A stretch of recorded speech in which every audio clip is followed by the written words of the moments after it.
With so much canceled or up in the air, at least we had some summer anime that we could depend on. Every single show on this list, I've seen at least 8 episodes of, so I have a pretty good understanding of how the show's developing. And some of the shows, if I would have rated them earlier in the year, they would have been rated higher, and they're rated much lower now. I'm Wade Willis, and here are my top summer anime shows you should watch or not watch.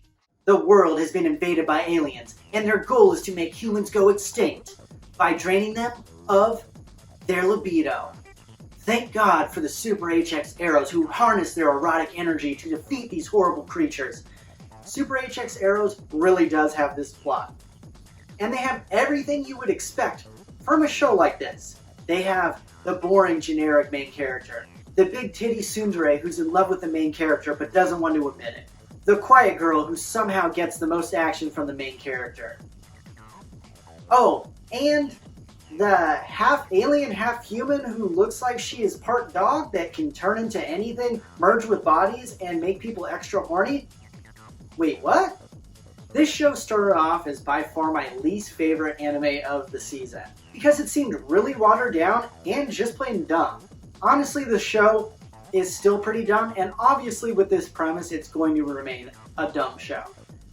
But at about episode 3, they started pushing the limits. Now they have pushed it so far that they literally had to put a giant square over half of the screen to blur out the etchiness that was going on. This show knows what it is. They've dialed up the fan service and etchiness up to an 11 out of 10. However, the blurring and blocking out in this show has become so rampant, it's become difficult to watch. I would just suggest that if this is something that interests you, wait until the uncut version comes out.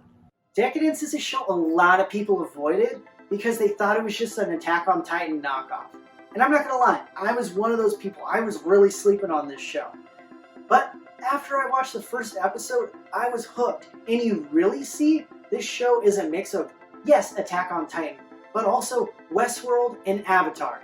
No, not that Avatar, that one.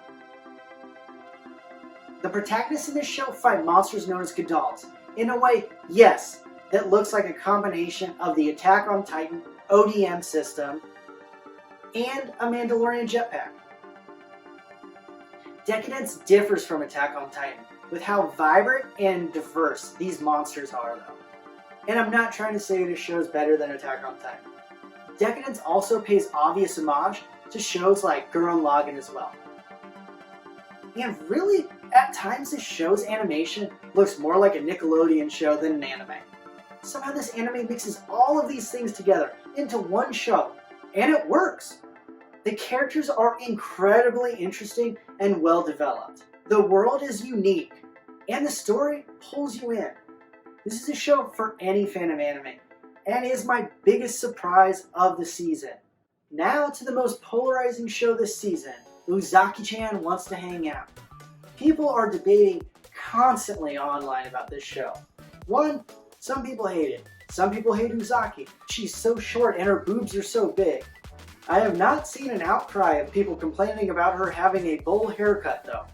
Not gonna lie, I was in the I Hate Uzaki group for the first few episodes. And honestly, I wanted to punch anyone who liked the show or liked Uzaki. But I'd say by the end of episode 3, I started to soften my opinion of her. The writers must have known that a lot of people would hate her initially, because about halfway through each episode of the first 4 episodes, they go hard on the fan service. Yes, and even ones for the ladies. Oh yeah! The side characters in this show are pretty hilarious, and my personal favorite is the cafe owner. It seems like the sole purpose of every single side character is to get the main character and Uzaki to fall in love. Over the course of 8 episodes, Uzaki-chan Wants to Hang Out has developed into a funny and cute show. And I can't believe that I'm actually saying this. This show is not for everyone. It can cost you your sanity in the first few episodes. But if you have the mental toughness of a triathlete, you are obsessed with Opie, or you are as annoying as Uzaki, don't realize it, and therefore find nothing wrong with her, this show might be for you. Monster Girl Doctor. Easily the biggest letdown of the season for me. Okay, initially I thought it was going to be the second season of Monster Musume. I mean, it had Monster Musume in the title on the website I saw, and then another word I didn't know, and the picture had a Lamaya in it. This show is nowhere near as good as Monster Musume. It's a bit watered down version of that show. Basically copied a lot. The main girl is also a Lamaya. They have a big boob centaur that, well, actually in this time she is a real knight. This show tries to be more serious than Monster Musume and build a somewhat interesting world, but it really doesn't work for me. They do have ecchi situations and fan service, but they kind of lean on them being more funny than making you kind of feel something like this. Like, if you're gonna go all in, go all in. This is just, I don't even think it's that funny in most of the situations. Some people may love this, but personally, I am not a fan. They started off the show like it was going to be for the cultured viewer. I mean, look at this. 主人がすみません。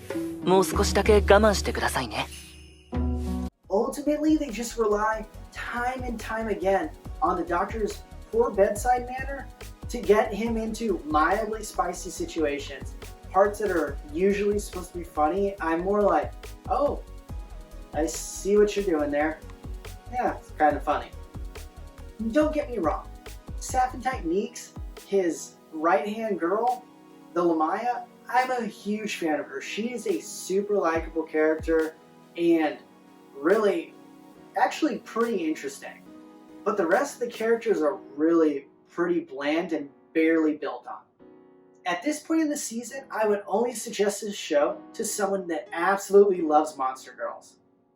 The plot of this show, I mean, it seems like they're kind of building an overarching plot, but basically every episode is him dealing with a different monster girl. If you haven't heard of the God of High School, you've seriously been living under a rock. Crunchyroll has been marketing the hell out of this show. Crunchyroll even partnered with Insomniac, the people who put on the Electric Daisy Carnival, just to promote this show. The God of High School grabbed me by the balls by starting with the tournament arc. What can I say? I'm easy. Wait, that's not what I meant. Okay, you guys know what I mean. After a few episodes in, this would have been my pick for one of the most overhyped anime ever.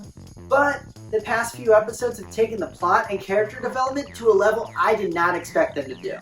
This show continues to blow my mind with the animation as well. I mean, just look at that. I would suggest this show to everyone. And my friends who have read the webtoon told me that this only continues to get better, and we're in for a wild ride. Peter Grill is the strongest warrior in the world, and every girl, regardless of species, wants to make babies with him. Yes, that's the plot of Peter Grill. Oh my gosh, and I totally forgot he's engaged to a gorgeous chick that thinks babies come from storks. Each episode of the show is only 12 minutes long and is jam-packed with all the bumping uglies you could fit into an anime without being called a you-know-what. And yes, they actually do hook up in this show, which is kind of rare. And I heard the uncut versions are being released a week behind. This show is for any cultured guy or gal and teaches the importance of the five-knuckle shuffle to prevent yourself from making mistakes.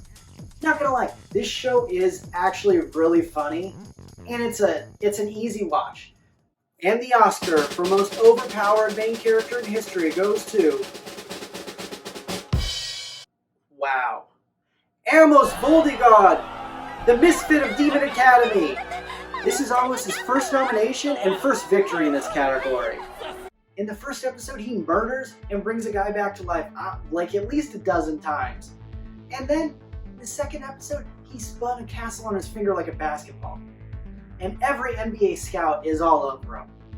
Clippers, please sign him. Now this show is actually really funny.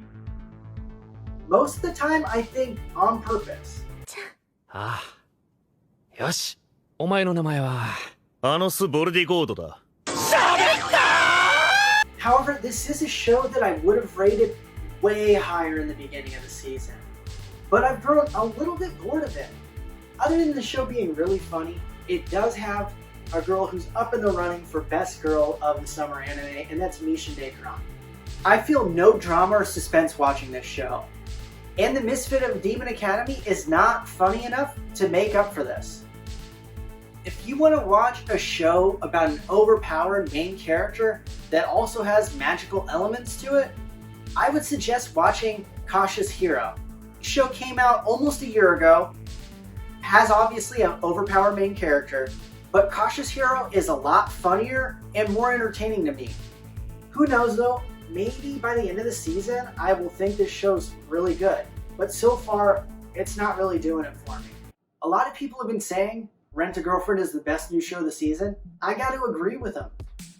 And in America, where it feels like 50% of the girls have an OnlyFans account, a girl that gets paid to go on dates and hold hands with dudes sounds pretty wholesome. I absolutely love the idea behind this show. I also love that it has a college setting instead. Partly because I feel like a creeper when I'm watching the high school stuff sometimes. I gotta give a shout out to the grandmas in this show. Because not only do they push the plot forward a lot, they're so funny. Their comments are so perverted. And sadly, it reminds me of my grandma's lack of filter. But that's probably why I think they're even funnier. Rent-A-Girlfriend has the best girl in it, Mizuhara. Another girl I can't decide my opinion on yet. And the worst girl in it, Mommy. Boo! Everyone boo Mommy. Boo! Mommy's the worst. But where do I begin with Mizuhara? Mizuhara is that unicorn that somehow is an S tier for both cuteness and sexiness. A feat that is rarely accomplished. She's actually super caring too, and has a sassy side. The combination of all of these things would make anyone's heart race. Sorry, I got a little ahead of myself. I could literally talk about Mizuhara all day. Everyone, go watch this show. You will not be disappointed.